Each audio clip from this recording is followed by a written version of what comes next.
All right, thank you very much, Ayemi Ajayi, for the background report. Let's quickly introduce our guest. We begin from our studio here in Abuja. Professor Jide Ofuadibe is a professor of international relations and political science from the Nasarawa State University.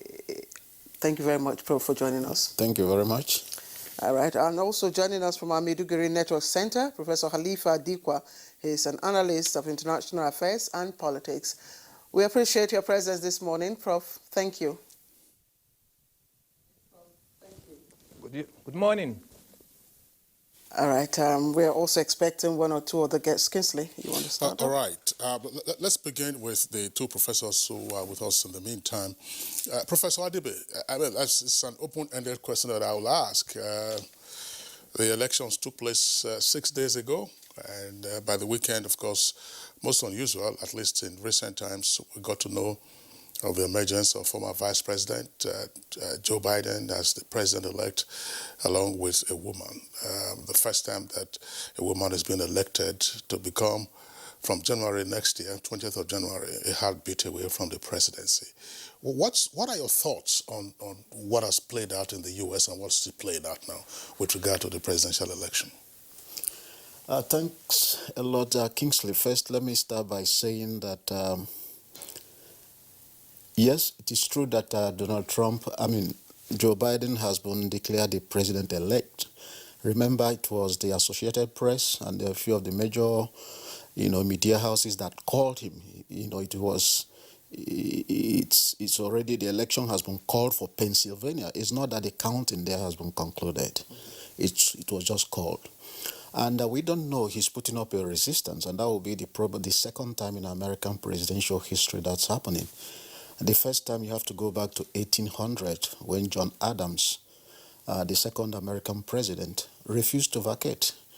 And what will really happen is the aura and the authority will gradually flow away from him, and you already see it happening now. Trump spends most of his time now in his golf course in Virginia. But we believe it is almost a done deal. It's not a done deal already. The Congress and the Senate will, on the 6th of January 2021, meet to certify the election. If they fail to certify, if the two chambers, they disagree, what will happen is that it will trigger a constitutional process.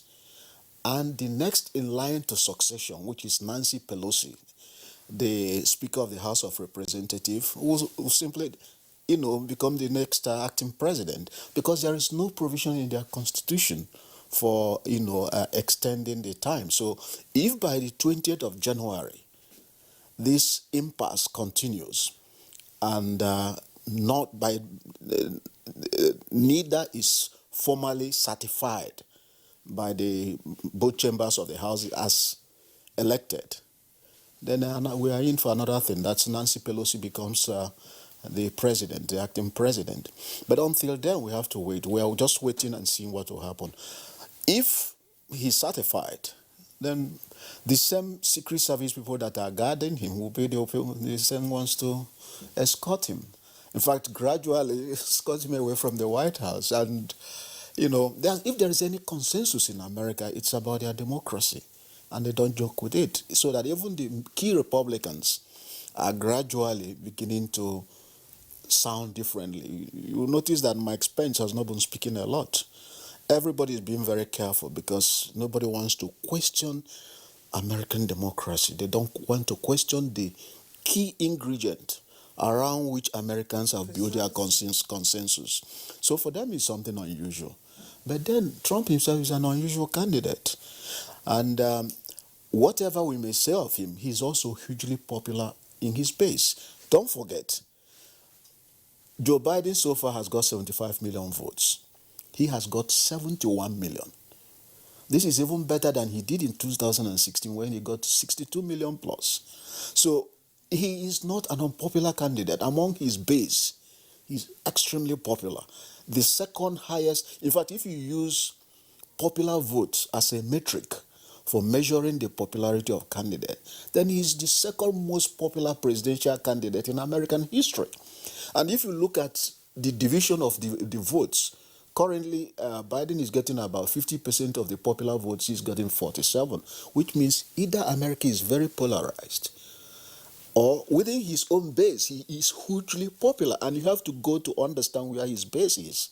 And these are people that are marginalized by the knowledge economy, the white, blue-collar workers. And they are there. They still constitute the majority. Okay, Professor Halifa Dikwa, are you with us, Prof? Okay, so you've listened to Professor Jideofor Adibe. Is it for US and US citizens, is it all about preserving the platform of democracy or doing the right thing? Because some people still believe that, look, there might be some element of, validity in what in Donald Trump's claims. But regardless, is it a taboo to talk about American democracy?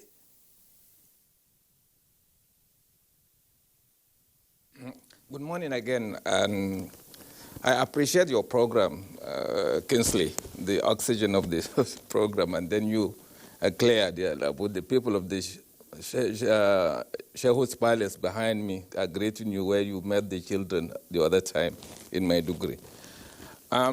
For the sake of discussion, let us say that Donald Trump is an unconventional president. Unconventional president in the sense that originally he was Democrat. He had to move to the Republicans because he knew he was going to make an impact even if he did not win.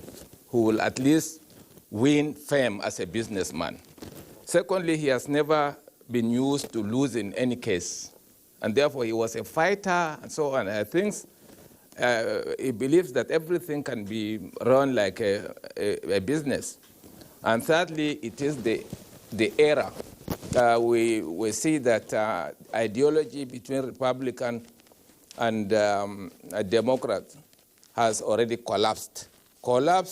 At that time, the rest of the world refused to acknowledge when Tony Blair of Labour Party joined George Bush of Republican Party to lead a coalition of NATO to go and invade Iraq and so on at that time. Even at that time, people knew that there was only a little what we call a razor blade difference between Labour and Conservative. In Britain, the same thing now applies, and it is now obvious, very obvious in the sense that 71, the Republicans had 71, meaning that, after all, he is popular. Donald Trump is popular. And that it is the end of the establishment, rather. Donald Trump came in to fight the establishment. And the establishment is similar to our own in Africa, where the elite will decide on behalf of the people. Yet they call it democracy. There is nothing like real democracy when the collegiate system, that is college votes, will win the election and popular vote will not win. Just exactly the way Kingsley referred to earlier about the year 2000, where Al Gore had to concede to George Bush.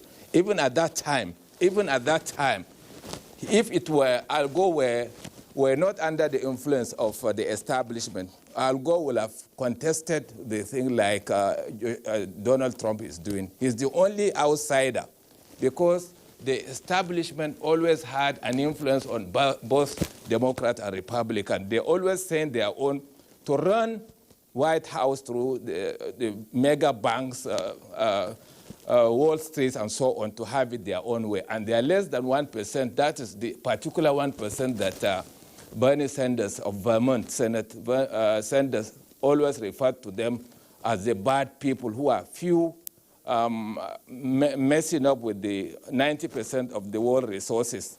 They do not have humanity in them and so on.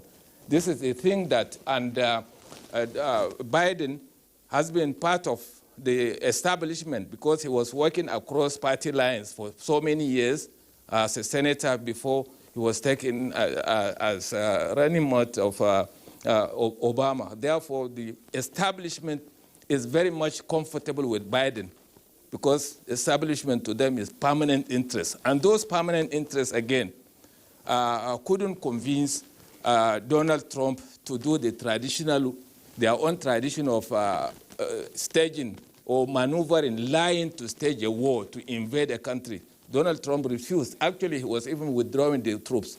Had somebody like Pence or even Obama had to go to war before the 4 years, Donald Trump had refused to do it.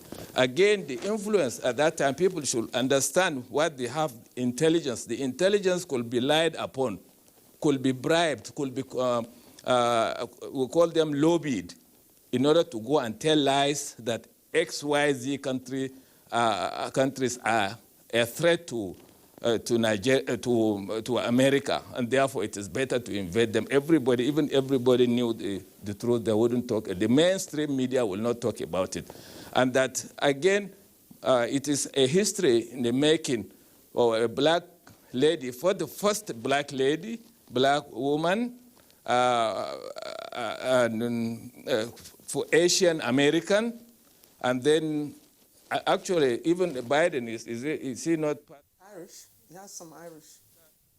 Immigrants, except if we are talking about if the Red Indians are very much around, they could tell them that they too are immigrants.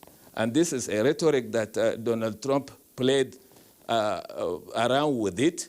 Donald Trump was able to be terribly frank by saying things that used to be said behind closed doors.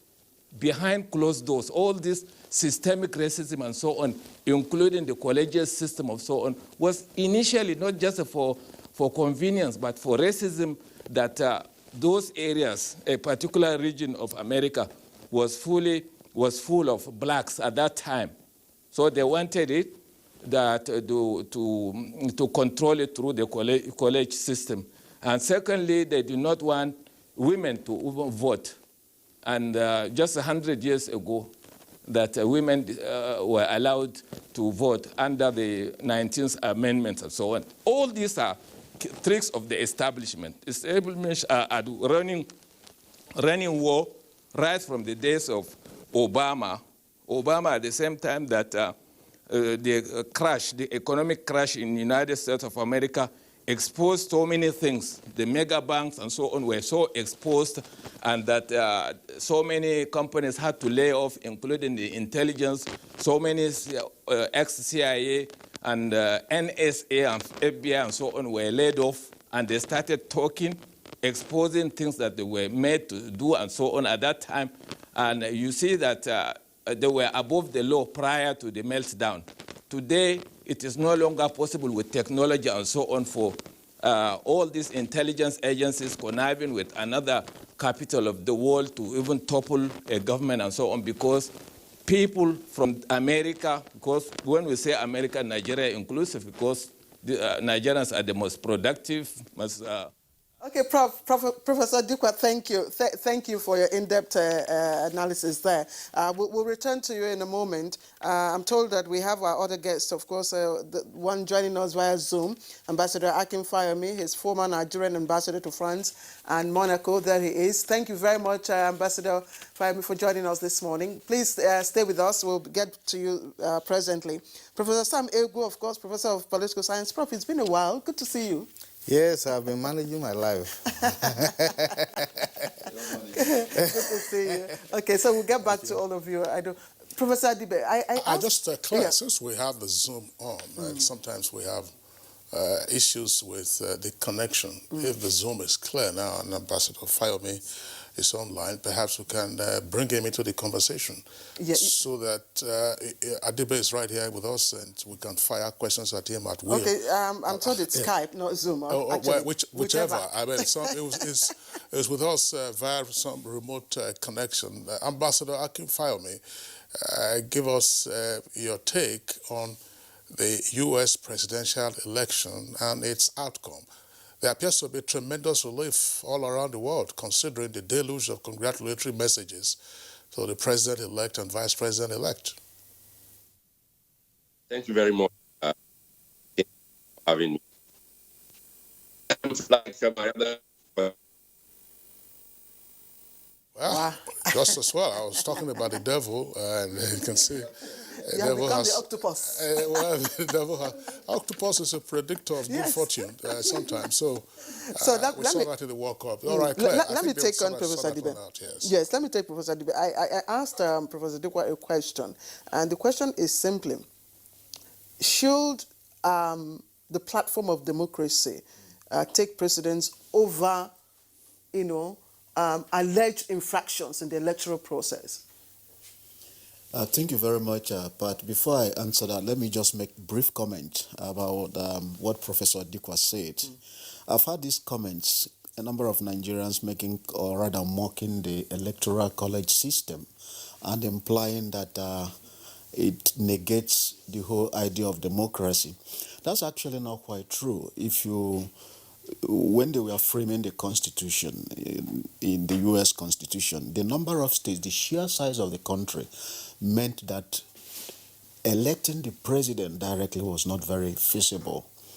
And there were also smaller states that felt that if you were to elect the president directly, they would be disadvantaged. So what happened, therefore, they came up with the idea of electing the electors. So the college system is simply the number of people who are supposed to elect the president, and it is equal to the number of people you have in the House of Representatives. So, which means, for example, California has the highest, about 55.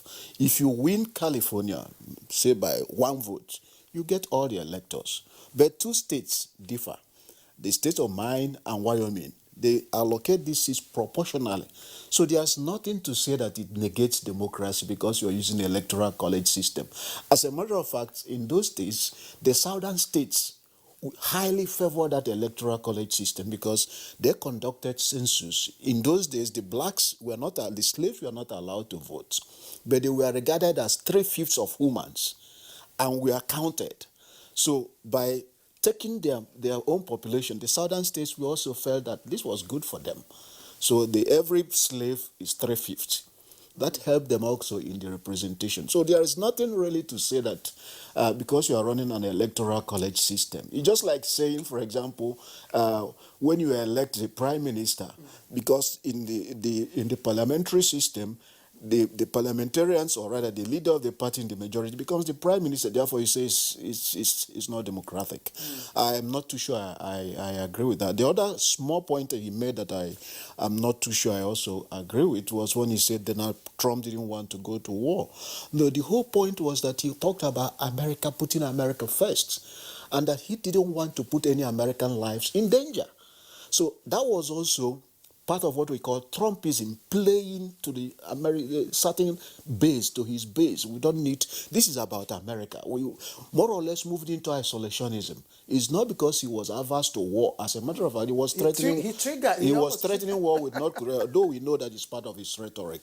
But now to answer your question about the process, if the process and democracy, this is something Americans believe, so in fact, democracy is at the heart of what they believe in. And from the Second Amendment and all the things that guarantee that democracy, freedom of speech, freedom of media, the right to express yourself, the right to assembly, they're all geared towards protecting that institution of democracy. But you're right about the process.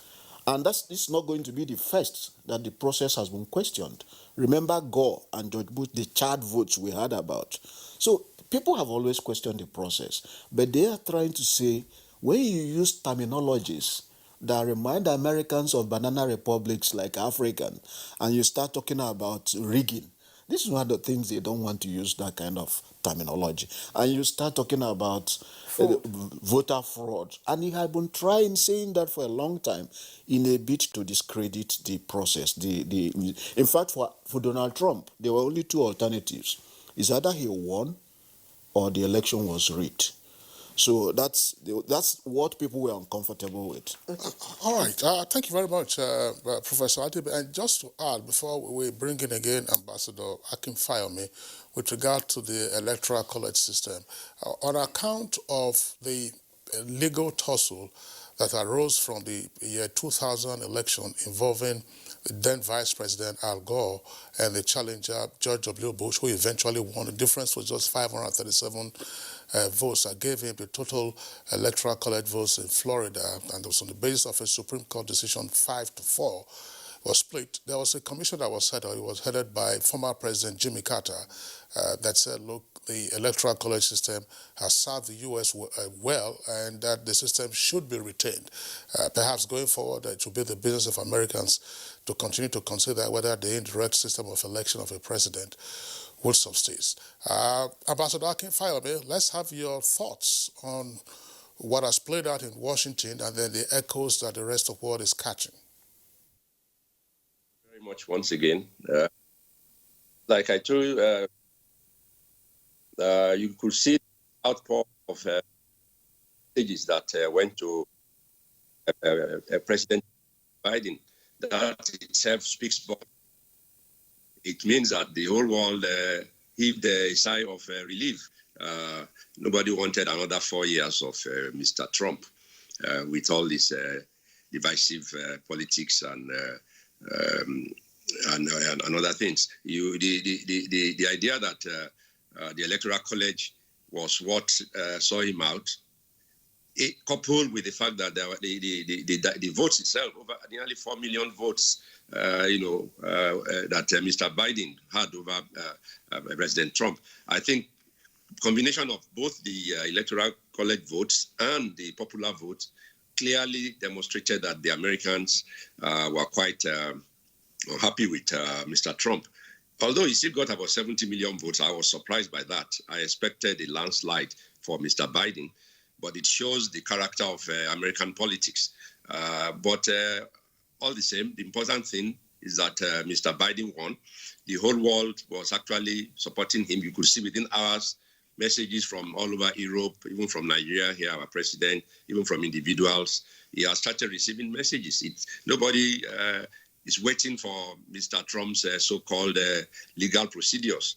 Everybody knows that Joe Biden has won, and that's why all the congratulatory messages went out to him within hours of his winning the election. I think that itself shows the whole world's view about Mr. Donald Trump. Okay. Claire, I don't know. Ambassador Fayome, I mean, you served in a number of missions. I was just wondering, assuming you retired anyway, if you were a diplomat during the Trump years, and considering the often antagonistic relationships that he had, not just with countries, but also with traditional allies and blocs, the EU, for instance, you were Europe, how tough might it have been just being a diplomat during the Trump years? You could see that the Trump years, they were something quite ignoble. You said it yourself, all the traditional allies, he fought. In fact, he made political enemies by himself.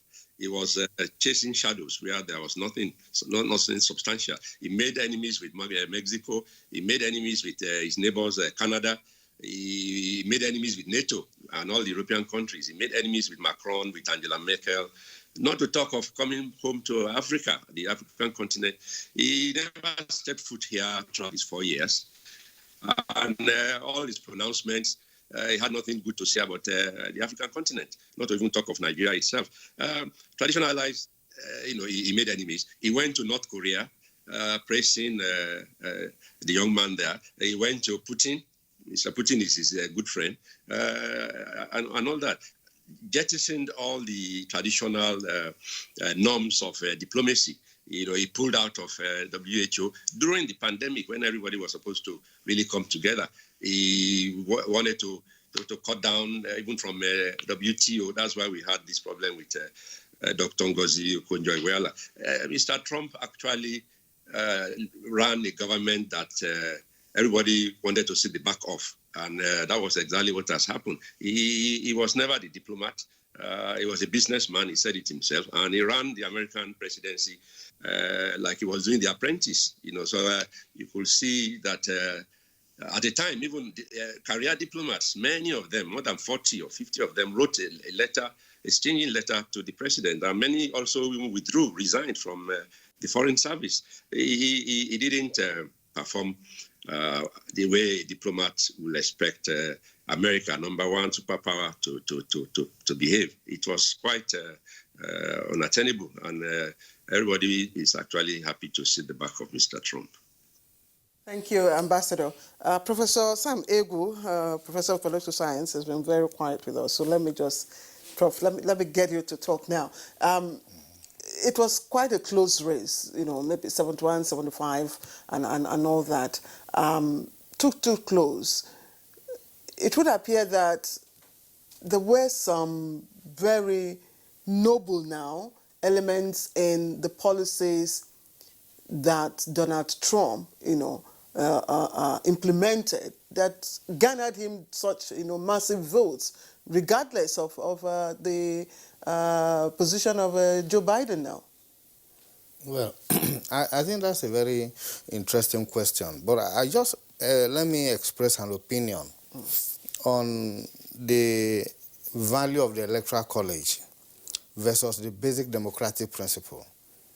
I think what people are saying is not that the Electoral College is not a creative device, you know, by the U.S., particularly by the founding fathers, in order to deal with a major challenge, namely the suspicion that ordinary people could not be trusted to elect an American president. That's right. That was the point in Philadelphia. You know, yes, southern states had interests in the Electoral College, you know, but the point is, if democracy, if the value of one vote is not the same with another, you are already questioning the basic tenet of democratic principle. And that is why within the U.S. itself, there has been a movement to abolish the Electoral College. In fact, in 1970, an attempt to abolish the Electoral College passed in the House of Rep, and it was blocked in the Senate. And when Carter came to power in 1976, there was a big revival movement to abolish the Electoral College. Not, you know, not to even talk about what happened in 2000.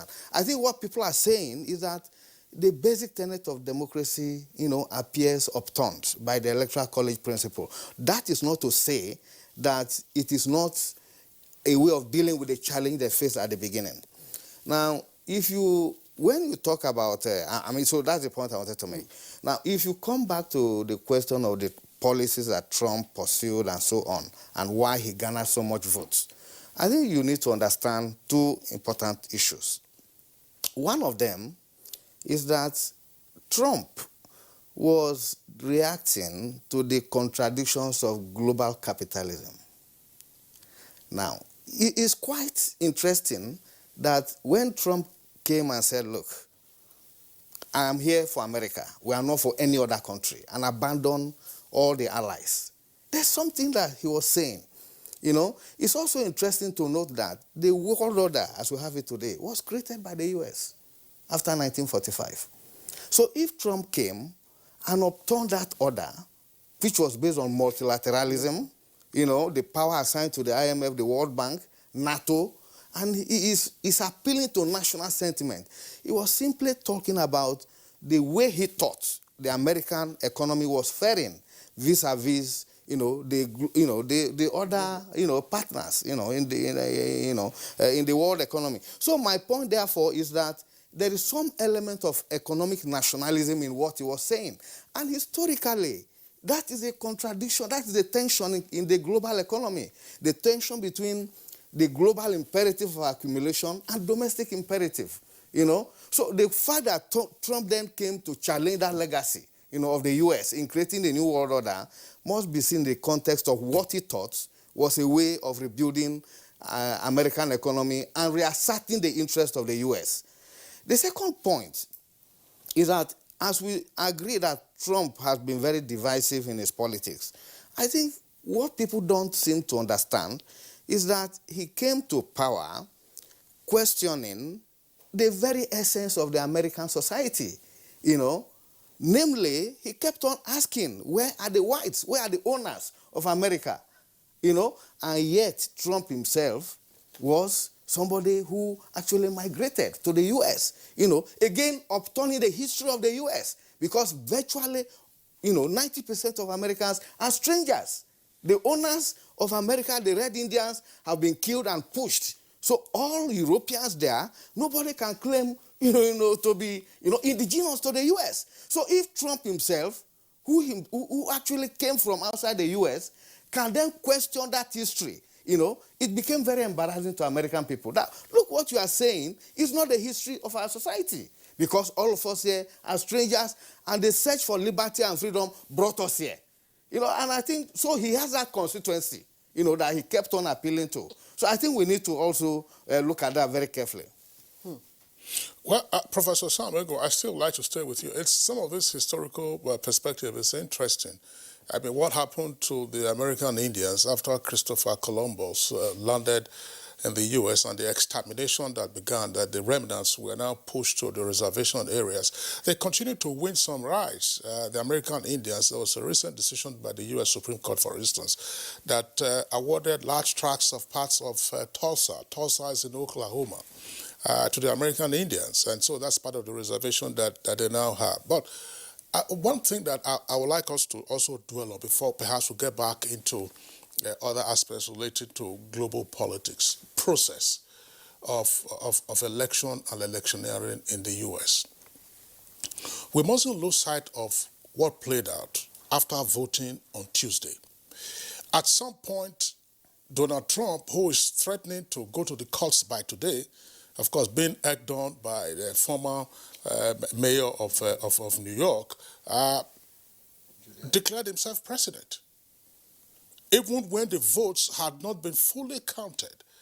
And thereafter, he began to claim that they were trying to steal your votes, probably trying to whip up sentiments amongst this population that Professor Adibe had earlier described. But there's something here I would like you to speak to, and that is to say, the so-called power of incumbency that we find often flagrantly abused in so-called emerging democracies, particularly on the African continent. Perhaps elsewhere, they would have mobilized institutions, they would have mobilized government agencies to either disrupt counting that was still going on in a number of those 6 states, for instance, Pennsylvania, North Carolina, Georgia, Nevada, and Arizona. But we never saw any of that. And the process just went on and on gradually to say, look, we are still counting. Of course, you may wish to explain how elections are conducted in the U.S., say presidential election, because there's no equivalent of INEC. The states, of course, handle their own businesses. But the power of incumbency did not avail him. So in terms of that process and the likely disruption that now lame duck President Trump was trying to cause, they didn't quite materialize. What does this say about institutions and the ramparts of democracy? Yeah. Now, I think it's very clear now from the American example that the survival or the enduring nature of democracy is built on the strength of democratic institutions. And when we talk about democratic institutions, we are not even talking about those that we know straight in terms of the legislature, the executive. The power of civil society is very important, And here we have seen the president who demonstrated the capacity to undermine institution. He has done that, in many ways. But in the final analysis, when it came to,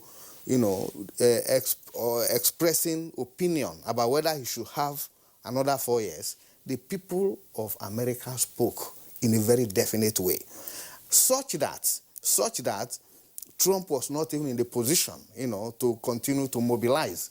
And I think we need to mobilize against the outcome. But the other point, which is critical, is the nature of the American electoral system.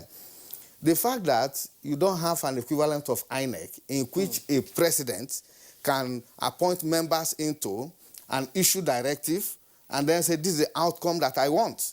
The Federal Electoral Commission of America that sits in New York basically is interested in monitoring political finance, not in conducting election and reviewing the process from time to time. But elections are actually conducted by local authorities. So local dynamics, also play out. So it's not very easy to invoke the power of, incumbency and such, because we are dealing with an essentially diffuse and pluralistic arrangement that one individual cannot manipulate to his or her advantage. I think this is something for me that we need to learn. But ultimately, it is the strength of democratic institutions. Indeed, Trump showed that democracy can die midway. That even for a very strong society, he showed that democracy can die midway if civil society is not strong and if democratic institutions are not strong and on their feet. Those tendencies were there, you know. Okay, Professor Samigu, thank you. Let's get back to our Maiduguri Network Center. Professor Halifa Dikwa, again, Professor Sam, made some very interesting remarks about, Trump's intention and the fact that, the very institutions that U.S., helped to build since after the First and Second World War are same institutions that Trump, was almost bringing down. And we're looking at institutions such as, health. We know his policies in the health area, COVID-19. It's probably one of the, areas that, brought his votes down. We know his position on climate change. We know his position on nuclear, nuclear policy. We know his position on so many other issues about, crude oil and all that. Some have said President-elect Joe Biden might be a president who rules America with executives. How easy might it be for Joe Biden to really upturn some of these policies, that Trump had almost erased? Yes, clear. Get it right. Americans are Americans. The policies may remain. They can change and so on. And another way of saying it is perhaps like a nemesis. Imagine when we trace the Second World War, for instance, that particular establishment that I keep referring to was not limited to America alone. They are global, in that after the war, the countries that survived the World War and so on were destroyed and later given money just to enslave them, naturally to enslave them. That is how most European countries could not even argue with America. And that particular thing has been done with democracy, like Professor Ewu said. Democracy has, to me, has nearly been killed by coronavirus, nearly. And that, again, if collegiate system, there is a trick that Professor Adibe couldn't decipher, in that when you are popular in a city, for instance, you may decide to say, okay, count, first of all, you use your own influence and, to say, count the votes of the cities. Those coming from the suburban areas and so on should come later. That is why President Donald Trump was up against Georgia, against Nevada, against Pennsylvania, because he was leading. And that, as if he wanted to make the mail-in ballots illegal, and he was throwing the tantrums prior to even collection of the ballots and so on. He said once those ballots were postmarked 3rd of November, they ought to have been validated. But President Trump was saying, no, they are rigging simply because as a Democrat, prior to his joining politics, he knew the tricks. He was just putting them, he was just exposing them, and therefore nemesis. Again, the Arab countries and so on. Look, America is America. Otherwise, in Egypt, a democratic government elected for the first time was toppled and nothing happened. The same thing in Thailand. And again, if you go to media in terms of, say, freedom of expression, like the one in America, the First Amendment, is the media, apart from stations like Al Jazeera, that they all stood against to remove it as part of the condition given to Qatar at that time. All these, the Arabs and so on, Asian countries, are just dictators. But America didn't insist on having democracy in Saudi Arabia, in Kuwait, and so on, in so places. And therefore, it is the permanent interest.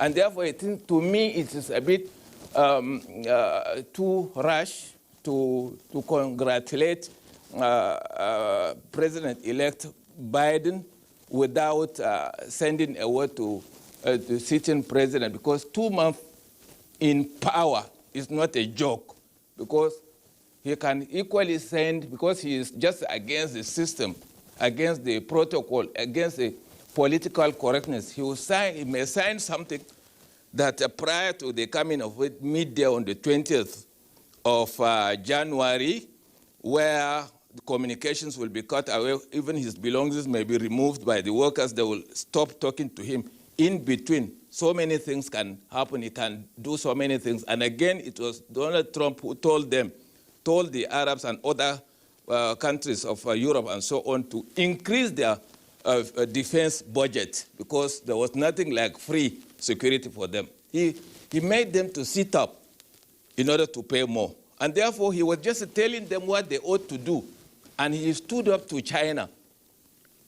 Again, stood up to China. And where they wanted the likes of John Bolton, NSA, security advisor, wanted America to go the way of Libya in DPRK, North Korea to invade it the way Libya was invaded. And Donald Trump said no.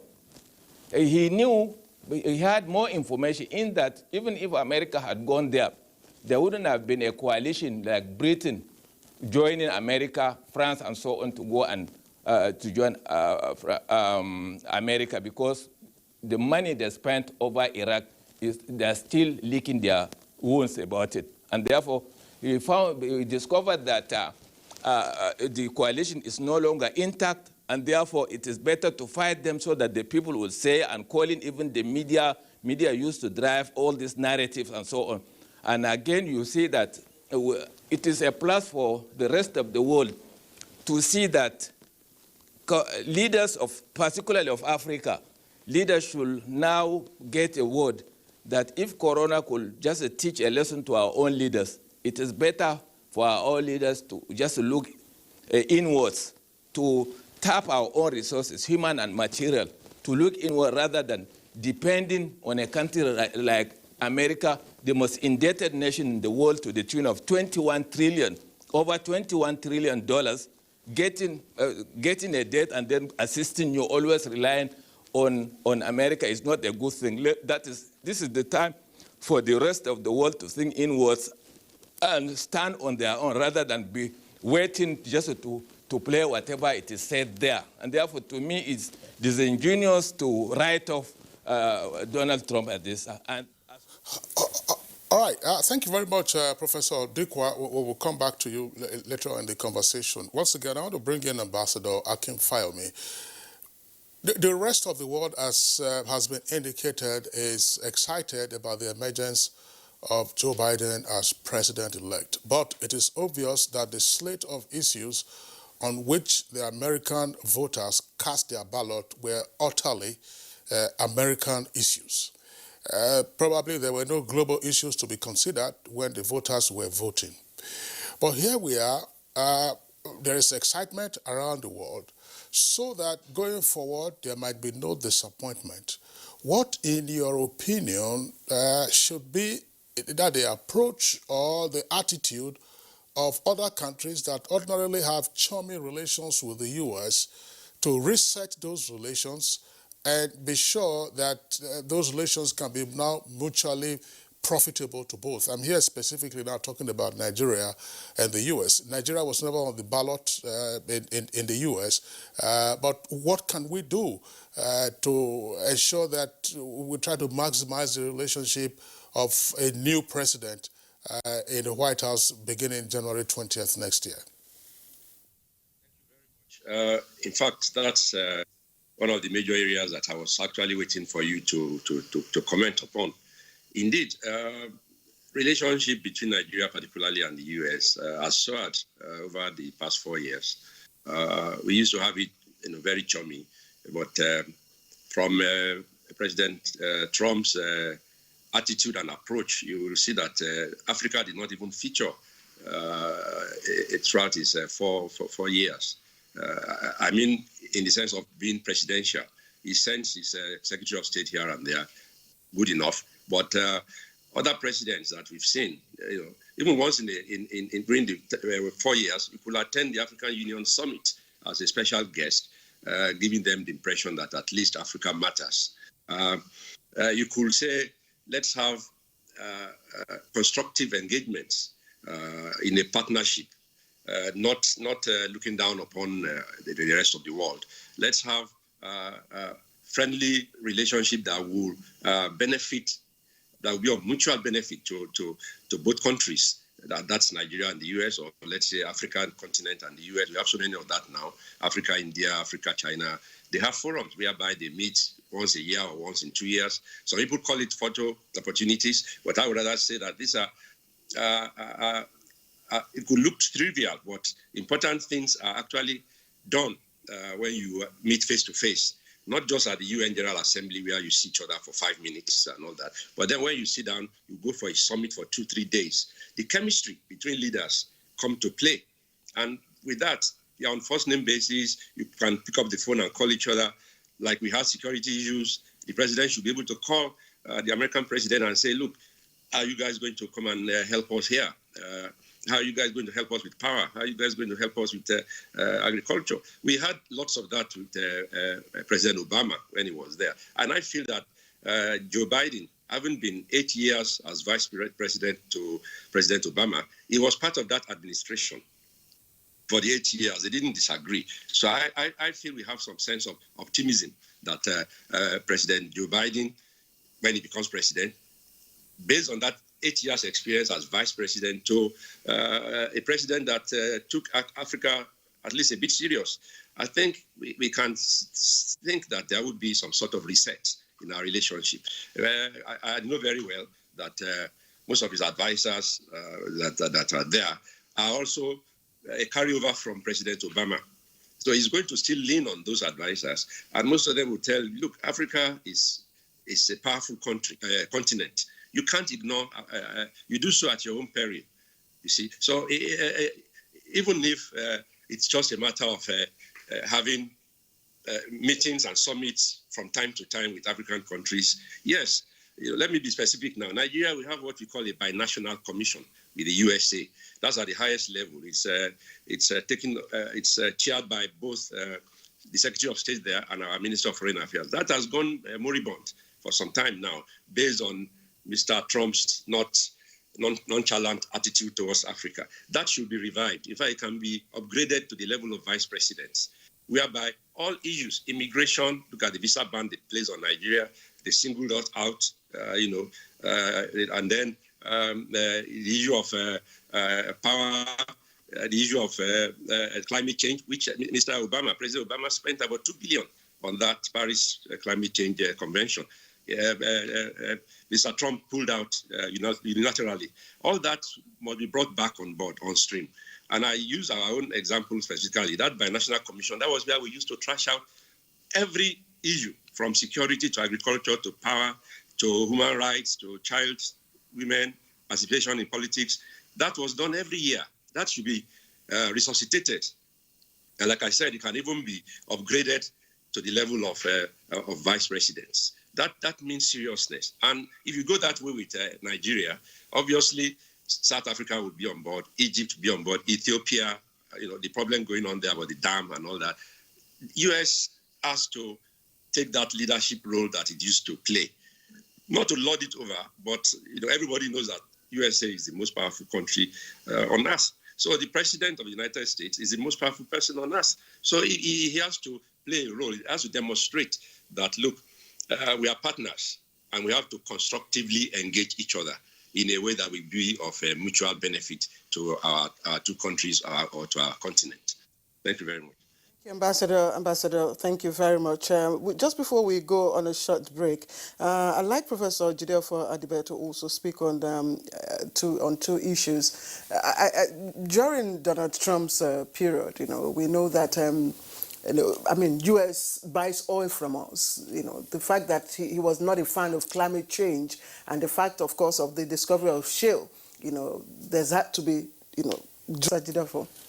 Yeah, thank you very much. So, apart from the euphoria and celebration among Nigerians, including the fact that we regard him as the vice president-elect, Kamala Harris is Now we've appropriated him as our in-law because the elder sister is married to a Nigerian from Anambra State. So we think something may happen, just like Kenyans believe something will happen. Let me, before answering your question, I'm not too sure Ambassador Fayomi was talking about Obama and Africa as if we benefited hugely. His signature policy on Power Africa was a huge failure. The only thing that is still remaining was a Young African Leadership Initiative, which has only a budget of $19 million. So there is nothing really substantial when you talk about, you can even go back to George W. Bush if you think in terms of which of the presidencies Africa has benefited most from. Because before George W. Bush, Africans were dying of AIDS and all this. He invested heavily on health for Africans. So, but that's something. On how Clinton had a Goa. that's. I'm not saying it. And it was left to us to take advantage of with Nigeria. They didn't take. We were not able to do that. But let me just say this: how would Biden presidency benefit Africa? If you look at, he came up with his statement he made, he was going to focus on 4 key areas: COVID-19, economy, climate change, racial inequality, and climate change. These are 4 things. You might even add healing a highly fractured country. So this tells you that the emphasis of most American presidents will still be on the domestic agenda. We are not. Even if we are, that's the mistake Africans made, that because Obama had some roots in Kenya, he was going to be Africa's permanent representative in the United States. That's a different thing. You raised an important thing. Biden believes very much in climate change. He had already said he will go back to the Paris Agreement on climate change. What the implication is that the $3 billion that America contributes, which was to be lost by America pulling out, will be brought back. How would that benefit Africa? If you look at the entire Horn of Africa, they are under low-cost invasion. If you look Sahara desertification, the drying up of Lake Chad, we have a lot of climate change issues that will benefit us. But the flip side, there is a flip side to it, is that you mentioned it.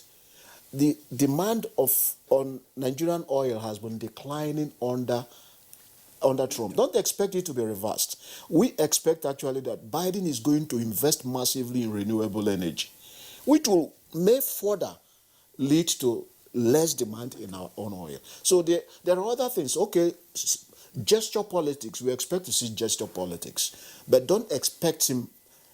As far as I remember, Obama was the first American president to visit Africa during his first time in office. So usually it is something they do towards the end of their second term as part of gesture politics. They'll come up with programs. So the fact that Donald Trump did not come to Africa does not necessarily mean, he wouldn't have done it. As a matter of fact, he retained one key element. There's what they call better investment as a way for development, build, which was from the previous origins. He just even doubled it. You see, U.S. Exim Bank is revived.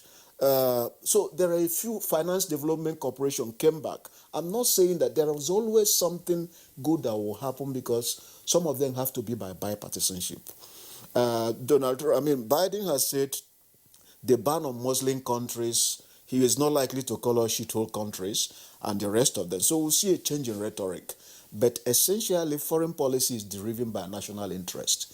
One of the things that Africans worry about is there's been a consistent policy of Donald Trump undermining African leaders of international institutions. We saw it, for example, the WHO man from Ethiopia. He said he was playing out China's script, which was baseless. We saw it Adesina's re-election in African Development Bank. He tried to veto it. We saw the Gambian, the person in International Criminal Court. In September, they even had a visa restriction on her. And then Ngozi Okonjo-Iweala's election to WTO, it was vetoed. So that may change. Can we just be a bit more specific? Look, and it has been so described. Sometimes when his opponents are describing him, they say that his disposition is racist. Well, you can call it racist, but I'm not saying all these things they say. Biden may not necessarily change them. That's my position. For example, on China, on Ngozi Okonjo-Iweala, we might be surprised that Biden may not do the same. They have to calculate.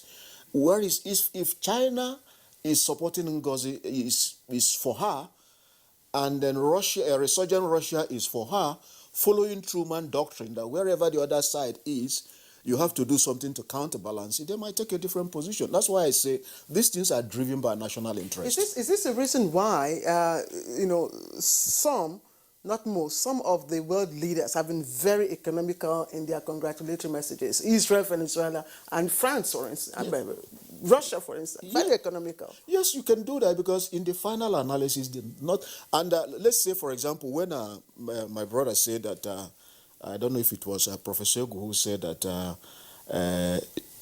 Joe Biden, Trump did not attack any, second term, what the incumbency factor. It plays out in the US, but in a different way. For example, you see, they staged this thing of rescuing an American. You remember during the election, they rescued an American that was kidnapped in Niger Republic, brought in Nigeria, and they staged it in such a way that mission accomplished. These are the kind of things that Americans like. And when Bill Clinton was under impeachment, he made sure he dropped a bomb on Saddam Hussein and brought up the issue of either an external force that is antagonistic to America. That is the kind of lever. That is where their incumbency factor. Of course, there are areas you can use executive orders, but you're also limited. The incumbency factor that I asked Professor Sambegu about, and to which he responded, had to do with potentially disruptive power against the process of electioneering. The votes were already being counted, collated, and announced. And I'm saying that my question was that in emerging democracies, you would have said, all right, mobilize the army, mobilize the police, or send in miscreants, and then you give them a leeway to get into the horse. I'm sure you remember I in some agree. parts. The National Broadcasting Corporation will have fined you. No. I said in some emerging democracies. I chose my words carefully. I said in some emerging democracies, it isn't as if there were no attempts. You saw part of that in the Philly, that's Philadelphia, and also Pittsburgh, of some persons trying to storm the counting centers, but after the allegations that their agents, the Republican agents, were not being allowed to monitor the count. And of course, the police stepped in. Yep. But I'm saying that in other kinds of democracy, and you will see them on the African continent, the tendency will be to hearken to the person who is in office. And by the way, just one point, you were talking about Trump not visiting Africa at his first term and Obama coming in the second term. Jimmy Carter did just one term before he was defeated by Ronald Reagan in the 1980 election. Jimmy Carter visited Nigeria during the military administration of Olusegun Obasanjo, one term, and he was here. But I just one other point, because it is often said somewhat, with some level of resignation, that in the end, Africa is not of such geopolitical strategic interest to the U.S. I was just wondering, Professor Sambegu, could it really be true from what we have seen lately? Adibe already talked about, said, look, in terms of climate change, you are seeing some havoc in East Africa. East Africa is also a hotbed now of terrorism. West Africa is. And of course, some persons will say it is gladdening that President Buhari has already tabled before the incoming president the issue of more support to deal with Boko Haram terrorists. Elsewhere in southern Africa, Mozambique, which for many years suffered a great deal of mayhem after its independence, is now also facing terrorist attacks. So if you combine that, ISIS is building new bases in Africa. If the U.S. is flushing out ISIS from the Middle East or getting to deal with Al-Qaeda and elsewhere in Asia, they are finding new bases in Africa. And potentially the Gulf of Guinea, if insecurity persists there, it could be disruptive to international shipping lanes and supplies. Shouldn't this be a selling point, if you like, for Africa as to why the U.S. will say, look, focus on your domestic interests, no quarrels about that, but Africa cannot be ignored? No, I think, I think Professor Adibe was right that when you have a president like Trump and later Biden, it is the domestic interest of America that will be the overwhelming factor in what they do. But that is not to say that they will not have interests in Africa.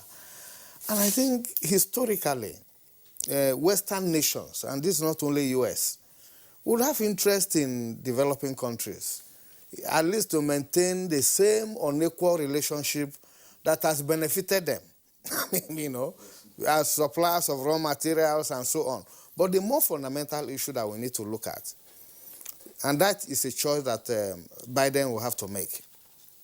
The US is committed to democracy, not just the triumph of democracy at home, but the triumph of democracy worldwide.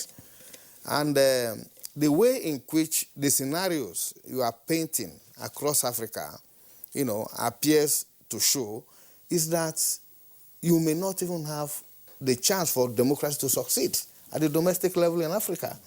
And so the US will be interested in building the firewall of democracy across the world, because a threat to Nigeria, for example, is a threat to the West African region. In fact, there was a debate, you know, a few years ago, and I think it was the late Ali Mazrui that said, look, we now get to a point where you need regional powers across Africa. And the candidate for West Africa was Nigeria. The candidate for North Africa was Egypt. The candidate for, you know, so that when there are when there are squabbles around the sub-region, these countries will have the leverage, you know, because by containing them, you are also helping the global order. You know, so I think that a strategic analysis of what is happening in Africa will move the US, you know, in the direction of getting more interested in what is happening in Africa. And I think the whole question as to whether if Biden is committed to climate change, our oil will suffer and so on, is not even an issue. It is because the ruling elite in this country has no agenda about what to do with our oil. You know, all over we are talking about exporting. We have never talked about capacities for domestic refining. We have never talked about building automobile, you know, industry that will use our oil, and then we can dominate the West African market. You see foreign policy makers in this country, policy makers talking about the electric, you know, car. What is your business about that? When we have oil, if the world is shifting because they don't have oil, we have oil. So we need to build on our strength. So we don't even need to sit down and begin to calculate what will happen, you know, to Nigeria. There are domestic and regional imperatives of development that should make us focus on oil and gas, you know. And I think it is because we as a ruling elite, we have no vision. We are not interested in bringing benefit to the people, you know. And we prefer to show power in its naked form, you know, without transforming lives for the people. So let's really focus on issues that are before us. All right, Professor Egu, thank you. You said we'd like to show power in its naked form. Yeah. All right, let me go back to, I want to bring, before we take in Professor Dikwa, I'd like Ambassador Fayomi to speak to us on the development imperatives that Professor Sam Egu just talked about. How do we begin to develop those, you know, so that we're able to, you know, make ourselves a priority, you know, you understand, for the US? In the last program we had, in fact, it was a shocker to me to learn that Africa is not even a priority, but we have to make ourselves, you know, develop ourselves and put the right, you know, structures in place to be able to also leverage the policies that may be enunciated by the leaders of the country, of the US. I agree very well with what you are saying.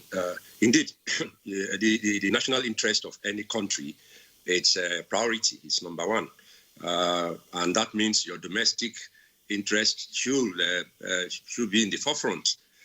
We need more to focus, not just on our own, but I would rather say on the whole of the African continent.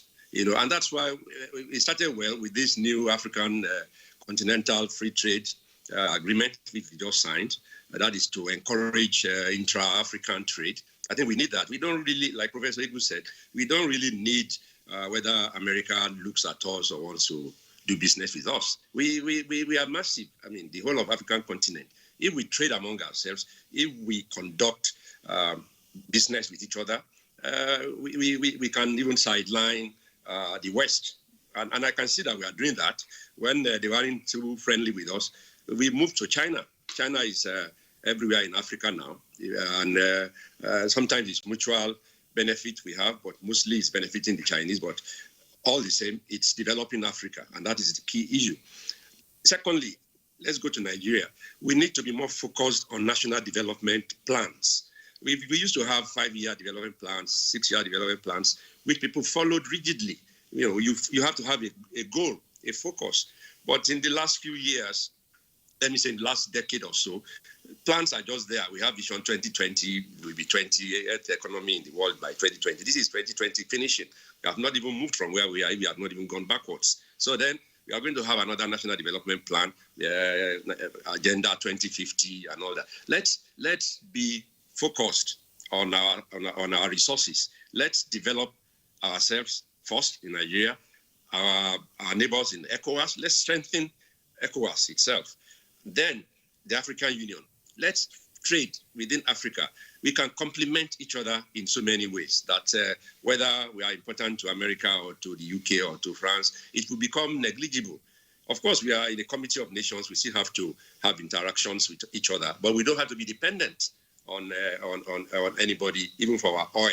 If we get good refineries here in Nigeria, we will be using our own oil here. We know millions of cars that are here. We don't have to look at electric cars like the Prof was saying. We have to use our oil. We don't have to sell it. We use it for our neighbors here, for the rest of Africa.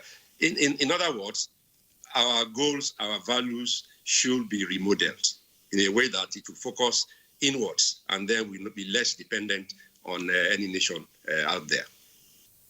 Thank you very much, Ambassador Akinfayobe. I mean, the development imperative is something that resonates very well, gentlemen, and I'm sure that you've also come across the somewhat reductionist perspective that, now that Biden has come, part of the things that we should negotiate immediately is to reopen access for Nigerians to be able to emigrate to the U.S. Why should that be our national interest, for you to be emigrating to the U.S., to have a second passport, or to have a second... Is that what the Chinese are doing? Is that what the Indians are doing? If you were to focus on your country, others will be seeking to have your passport and to have your nationality. Claire, we have a number of tweets. Yes, indeed, we have a number of tweets. Yes. Let me take Ayodele Ayanfe. I don't really expect much save for a strong stance in global warming and climate change that exerts some good pressure on Nigeria to embrace the clean energy innovation and think less of crude oil. Following this global trend ardently could help unleash our neglected potentials. Otulo Sunday, I hope our agreement to buy some super fighter jets won't be jettisoned because Democrats don't like selling weapons to combat insurgency in the Northeast. Abu Bakar Jiga, under the present-elect administration, it is most likely that demands of government of Nigeria for fighting insecurity from U.S. will be completely granted, seeing that President Muhammad Buhari requested this by congratulating him. Was it there? Was that request made? I don't know. It's sometimes, we don't. Some of our writers don't have a clear grasp of the issue. That's with a great deal of apology to you. But let's bring in Law Al-Fassi now. Law Al-Fassi's tweet says, the new president-elect is a man of knowledge, unassuming status, and a gentleman who has a knack to do things right. So if Nigeria plays its card well, they will be carried along and made relevant. Okay, Mutana Farouk, U.S. 2020 presidential had posed a lot of political intrigues in the ambience of the global politics. Perhaps Trump administration was fairly favorable to Nigeria and Africa in terms of unnecessary economic and political interference.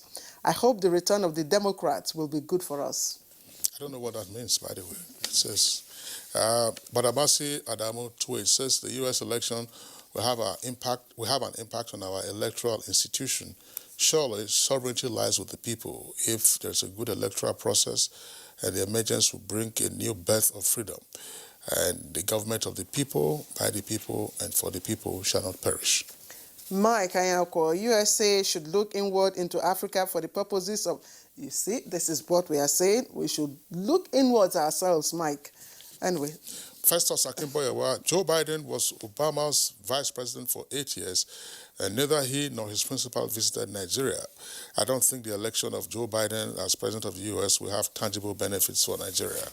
Okay, Leo Fadaka, little or no impact is expected from the U.S. election for the fact that Biden and his boss, Obama, could not allow purchase of weapons to fight insecurity in Nigeria.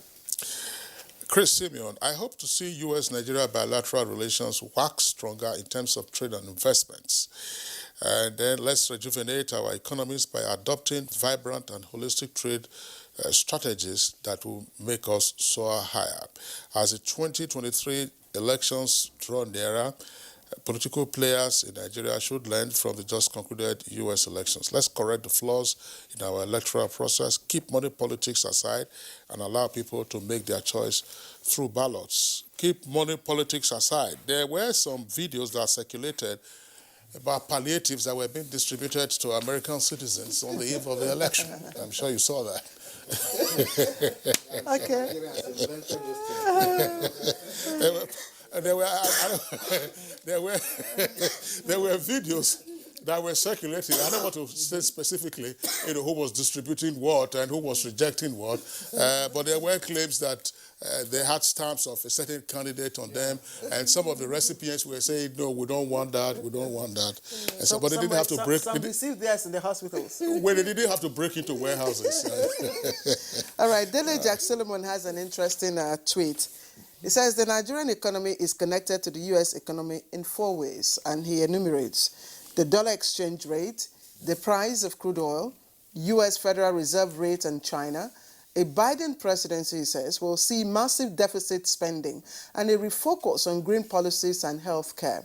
This will positively affect investments in the Nigerian oil and gas industry, and the trade environment in the U.S. will be more open to imports and outsourcing from Nigeria.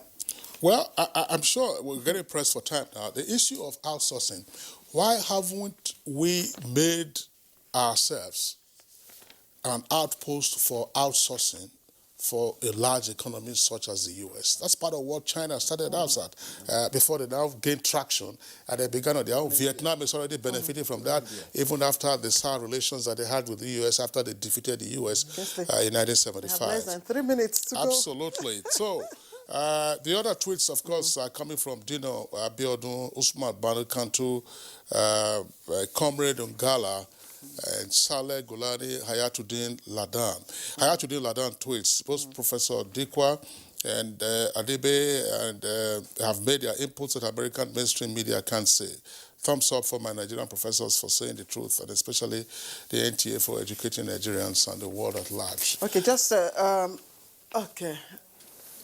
All right, so, well, that does it in terms of the tweets. We're pressed for time. We'd like to appreciate all our guests from Maiduguri. We're delighted to have had Professor Khalifa Dikwa, an analyst of international affairs and politics. Professor Dikwa, sorry, we didn't have the opportunity of returning to you. I'm sure we're going to you have, we appreciate your having been with us this morning. Via Skype, we're joined by Ambassador Akin Fayome. It's a retired Nigerian ambassador. He served in many locations, including being envoy to France and Monaco. Ambassador Fayome, thank you very much for being with us. Professor Sam Ego, Professor of Political Science, delight having you around today. And also Professor Jide Ofoadibe, Professor of International Relations and Politics at Nasarawa State University. Gentlemen, thanks a lot for being with us. And that does it for us. Also on Good Morning Nigeria today, we appreciate your being around. The program returns same time tomorrow, 7 in the morning. Until then, take care of yourself and be fair to each other. I'm Kingsley Osadolo. I am Claire Adelabo Abdul Razak. Do have a great week, but also remember to wear a mask, observe physical distancing, and stay safe. And also stand against rape and trapists. Bye.